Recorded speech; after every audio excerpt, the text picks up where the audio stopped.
finally came back to reading SCP, and this is the length of the. This is my welcome back reading length. God damn. Well, let's just keep on going because I only have the last two, and I hope the last two are short. Please be short. I want to go to bed. It's 1:15 in the morning. Instructions to a twin screw. This is what kind of title is this? Instructions to a twin screw extruder. Oh god! Every time I see one of these, it's never short. Euclid. I'm also hungry. Oh my god. I'm gonna lose my mind. Instances of SCP-1538 are cataloged and filed inside 23 archives and may be accessed with clearance from the research director. A compendium of transcript SCP-1538 text is available. I hope people on YouTube and on Twitch are like what's the word? I'm blanking out. Appreciating that I'm doing this for myself, but also for you guys. Compendium of transcript SCP-1538 text is available through site 23 Adonis secure subnetwork. All reports concerning suicides filed by law enforcement agencies in the Daejeon metropolitan area are to be clandestinely monitored by regional foundation assets for evidence of SCP-1538 instances. In the event of a reassumption of SCP-1538 manifestation, the subsequent investigations are to be turned over to the Foundation operatives using the established cover of National Police Agency Task Force Way, a special unit within the South Korean law enforcement structure. As of 2010 and the conclusion of Exploration-1, access to Soksagim K system in Halasan National Park is closed to all personnel and civilians. Security perimeters to be maintained under the auspice of a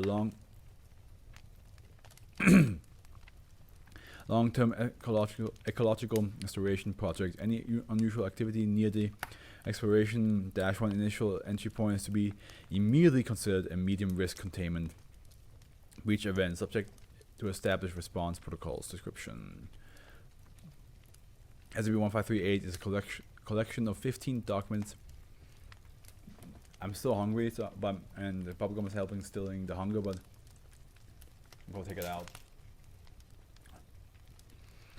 It's a collection of 15 documents that appeared between the 7th-29th, 2008 and the 2nd, 11th, 2010.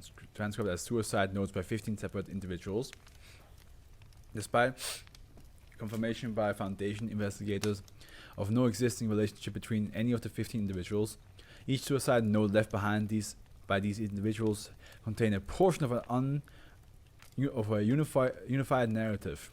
In all cases, SCP-1538 instances consist of specialized technical instructions interspersed with personal sentiments consistent with a suicide note. All individuals responsible for instances of SCP-1538 resided within 80 kilometers of the city of Daejeon, South Korea. Most having maintained residence in the district of Jonggu. 2 individuals resided in the Swanggu district. I'm pretty sure I'm butchering the pronunciation completely. While 1 was a long-term patient in the city Daejeon Shinseng mental health facility.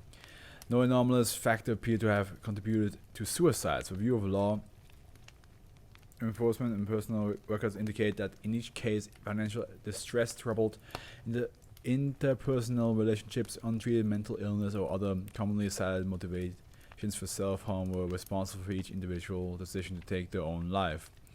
The 15 authors of SCP-1538 demonstrate no clear demographic similarities in varying gender, age, profession, social economic status, family background, and all other observable traits. When combined, the entirety of SCP-1538 instances, with the exception of Note 4, form a technical manual for the operation of a twin screw extruder machine of unknown manufacturer. Here after -1 node 4 contains GPS coordinates indicating a previously undiscovered access point to the Soxagim cave system within which -1 was discovered during exploration -1. Sample SCP-1538 instances. Node 3 was left by a 43-year-old female teacher at a technical high school, Miss. Body was found in her car in the school parking lot by students arriving for morning classes. Cause of death was later ruled to be self-induced asphyxiation. The actual column displays the actual data from the process. The set column displays the set points of your temperature controls and analog signals. By default, the alarm values that for each zone temperature are set to plus 15 high, plus 15 high, minus 10 low, minus 15 low, all alarm values. I'm so sorry, I'm not strong enough for this. Please do not call any more attention to me then. All parameters are color coded based on alarm status. You will notice that when you place a mouse pointer in any parameter cell, the parameter will appear on a small text balloon. There are 3 major ways to view a process parameter data. Do not tell Kim they found me like this. The shame is great enough already. Goodbye. This allows you to do the same see the alarm values along with the actual parameter value in the case of the temperature control zone, the temperature set point. Once the data strip is viewed, you can left click on the parameter and it will be displayed in the data strip. I am lost. But hey, let's go on. Number 14 was found folded in the shirt pocket of a 22-year-old male university student, Miss. The remains were recovered at the bottom of a cliff after being discovered by hikers in the coastal region in western Chungnam province and were found to be partially scavenged by local wildlife. My actions have led me here, no one else's. I have caused immeasurable grief to those around me and brought disgrace to those who trust me most. I am. As discussed earlier in this manual, log event commence by using the add event, but okay, I see how it is, yeah. Button on the icon bar. You can also log event comments by double clicking the left mouse button on the graphic window. This will open the user event log window. You can then add your event comments and then click OK to add them to event pages. Note, even events are logged at the current runtime, not the point of. I hereby leave all my belongings to my mother, father, and sister. In addition to what's in my room, I have a small safe deposit box at the Wui Bank on Munhwa Road. The combination, while melting and pumping as much polymer to the dye as possible, it's important. Mixing material in compounding application is equally important. God, there are many ways of achieving good mixing. Pins may be placed in strategic places in the metering section of a screw. Fluid sections at the end of the screw help to both mix and melt left over solid polymer. My left leg fell asleep from the way I was sitting before. And, it hurts. Well, it doesn't really hurt, but it's just a little bit uncomfortable. Note A was recovered on the bedside table in the hotel room where a 19-year-old musician was found dead from self-inflicted gunshot wound to the head. An autopsy later indicated that Miss had ingested lethal quantities of Demerol and 18 capsules of sodepine, an antipsychotic drug that had recently been prescribed to her. One high amps material to fused at vent generally results in a hot extrusion with my leg. Extrusion with glossy and wavy ID caused by high melting in viscosity or early fusion in barrel and twin screw. From A formulation may need a high external internal lubricant ratio, decrease calcium stearate to 0.2 pHr and or increase wax 0.1 to 0.2 pHr. Screw temperature may be too high. Screw temperature should be about the same as the metering zone of. Why do you keep peeling my skin? It hurts me. Make it stop. It hasn't stopped for hours. Help isn't coming. No matter what he says, help isn't coming. Good ideas are bad ideas. I have a very good idea that can't collect on what isn't here. Empty threats when nothing can be worse than this. I dare them. So nice of you to come. I can sing. They like to sing. We'll all never stop singing. Not even when we can't blink anymore and the lights flash and flash. I know a song I like, and I like parties, all kinds of places. I know 2 songs. The ones they write for me and the ones the other things write for me. I don't like songs. 7. Powdered or semi-fused material extruding out of vents with flood feeding. A. Generally a barrel temperature profile out of balance. 3. Zone 1.2 temperatures. Usually need an increase for twin screws, but a decrease for single screws. That was okay. Addendum 2. Summary of Expedition 1. Following a 6-month period after recovery of Node 15, researchers determined that no further nodes were likely to be forthcoming. Initial investigation of the GPS coordinates contained in Node 4 revealed that the presence of a small unmapped entrance to the Soxargim cave system. On 2010, Foundation personnel organized an exploratory party to investigate any accessible portion of the cave system and document any findings. An 8-person group consisting of 3 researchers, 3 security personnel, and 2 D-class test subjects were dispatched to Halasan National Park. D-class subjects were equipped with ropes, helmets, and flashlights, and associated spelunking gear, as well as a helmet-mounted video camera, a cable relay for audio communication, and 2 days' worth of emergency provision. Researchers established a small observation outpost at the cave entrance, while security personnel established a perimeter fail-safe device at the entry point at 615 hours on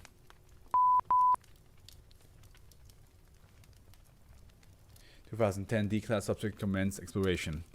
Initial observations were consistent with primary cave or lava tube structures similar to a previously documented portion of the Soxargim complex. The initial 200 meters of the passage consisted of a tubular, approximately 3-meter diameter passageway proceeding in a westerly direction until narrowing considerably and sloping sharply downward.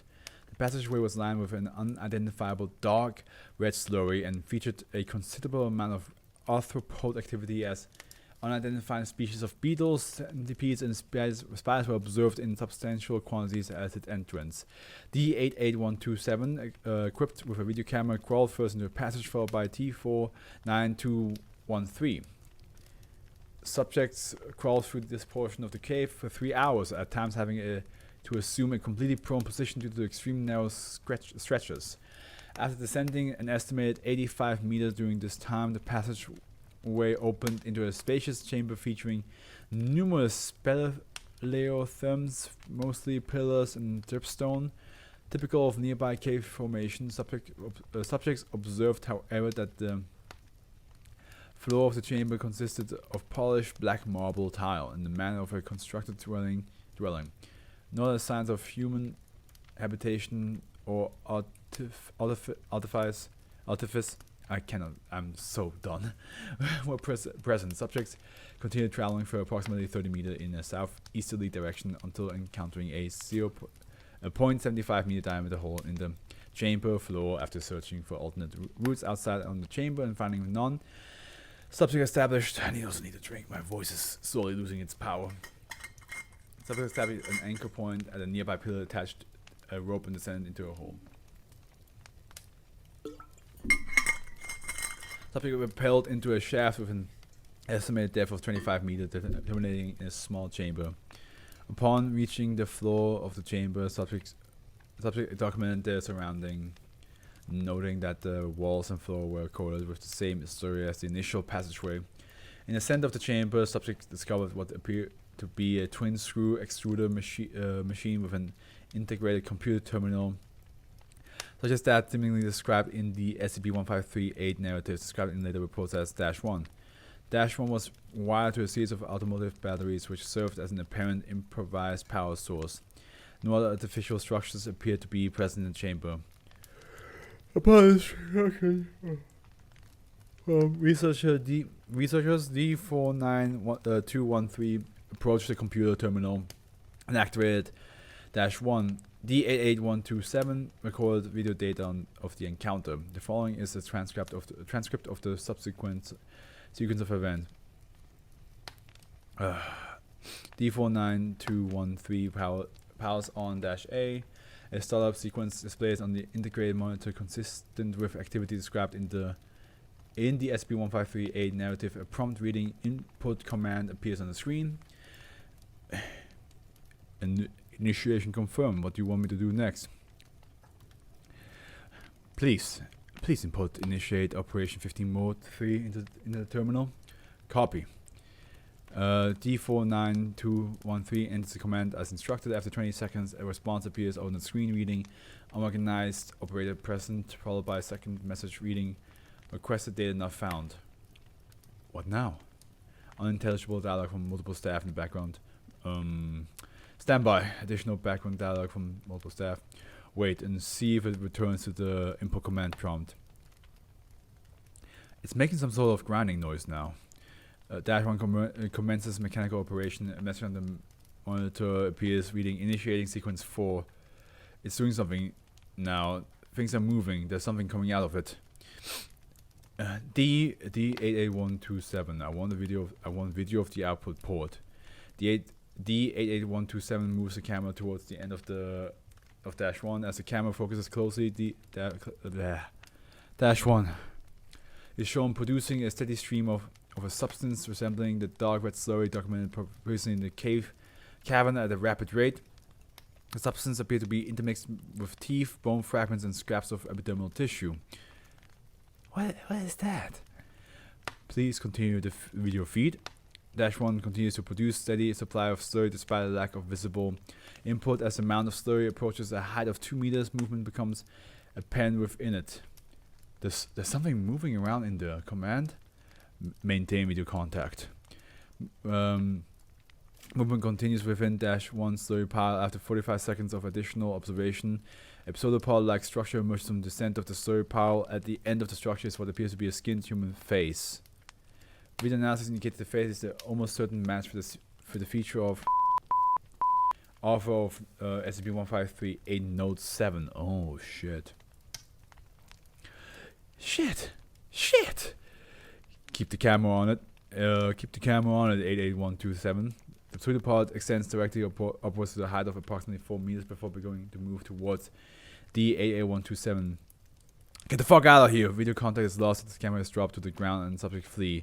The sound of rope ascenders being attached are audible, as well as unintelligible screaming from D88127 and the sounds of rapid ripping and an unidentified liquid spilling onto the floor.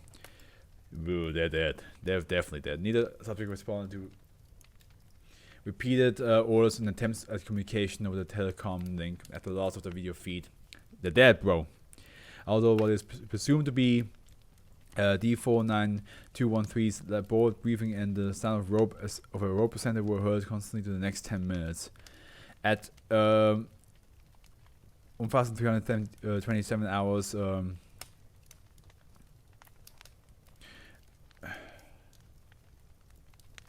or 1327 hours, I don't know. D49213 confirmed that he reached the marble tile chamber above -1. Faint, unintelligible scream was heard in the background of D49213's communication. Researchers repeatedly asked D49213 for an explanation of events after loss of the video feed. No answers were forthcoming. D49213, against direct orders from researchers, proceeded back through the passageway towards the cave entrance. At 1441 hours, oh my god, my nose is now acting up real bad. D49213 reported unidentified noises in the passageway behind him. Due to the tight confines of the passageway, D49213 was unable to achieve visual confirmation of the source of the noise, but repeatedly informed researchers that he was being pursued. Researcher Eng conferred with staff and contacted Research Director Trilling at 1450 hours. Upon Research Director Trilling orders to activate failsafe measures, security staff remotely detonated explosive at the cave entrance, collapsing the entryway and closing the passageway of all access. All audio contact with D49213 213 was lost at, I'm just gonna say 1,455 hours. It's much easier. That's that seemed like a much more like intricate SCP. Like it didn't. There seemed to be like, it was one thing, but then like it there was another thing coming in. And it's like, oh, that whole thing, that's just the appetizer to what this is. That's how I felt reading that.